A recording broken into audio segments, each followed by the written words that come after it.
Mes très chers compatriotes, bonjour à vous. Alors voilà, je vous montre un petit peu les escaliers de la voie de Corato. Ça fait super plaisir, on les a nettoyés avec des bénévoles adorables, vraiment merveilleux. Vous allez de l'autre côté, c'est pareil, donc vous pouvez aujourd'hui vous asseoir, profiter de la vue et puis manger une petite glace, boire un petit truc, se rafraîchir. Alors, je suis en roller évidemment. Et là, je longe le trottoir, donc au-dessus de la voie de Corato. Et je vous montre un petit peu, donc voilà, la voie de Corato est piéton. Et je vous montre l'absence des palmiers en contrebas. Donc on n'a pas de palmiers, il n'y a pas de banc pour s'asseoir. Alors que la ville a fait une sacrée publicité, ainsi que le Dauphiné libéré, pour dire que la voie de Corato est piéton et que vous pouvez flâner au bord de l'eau. Je ne suis pas certain qu'il y ait beaucoup de gens qui ont envie d'aller au bord de l'eau. D'accord, regardez, vous pourrez rencontrer des sangliers. Oui, en effet, parce que rien qu'il y a quelques jours de l'autre côté, il y avait des sangliers. Alors regardez ici, regardez bien,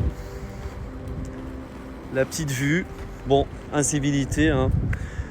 Vous voyez, il y a vraiment... il n'y a pas de banc. Et en fait, je vais vous montrer où sont les bancs et où sont les palmiers. C'est vrai que la municipalité ne fait aucun effort pour nettoyer la voie de Corato. Et dans la continuité, elle ne fait aucun effort pour descendre les palmiers.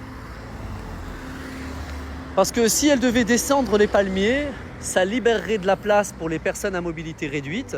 Regardez. S'il devait enlever ces fameux bancs, ça libérerait de la place et ça permettrait aux automobilistes de se garer. Or, la municipalité, c'est une guerre déclarée, évidemment, contre les automobilistes. Du coup, il faut soit autopartage. Regardez, c'est dingue quand même, hein.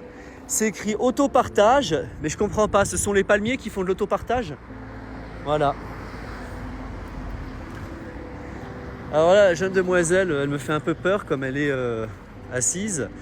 Parce qu'un forcené pourrait venir et la pousser, elle tomberait dans le vide. C'est déjà arrivé qu'un espèce de dingue pousse une nana du pont et la nana s'est retrouvée l'hiver dernier dans la flotte. Elle s'est agrippée à un rocher et elle a survécu.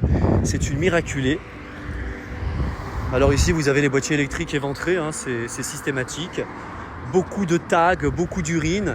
Ce coffre-là avait été repeint par les services anti-tag et ça a été aussitôt retagué. Voilà, Éric Piolle est contre la vidéoprotection, Éric Piolle est contre les plaintes envers les taggeurs, puisque évidemment, lorsque j'ai attrapé en flagrant délit un certain tagueur du nom de Pierre Emilien, qu'il a essayé de me boxer, mais malheureusement pour lui, j'ai pris des cours de boxe avec Asdin Miaoui, si bien que j'ai esquivé tous ses coups. Je n'allais quand même pas le mettre KO, vous comprenez.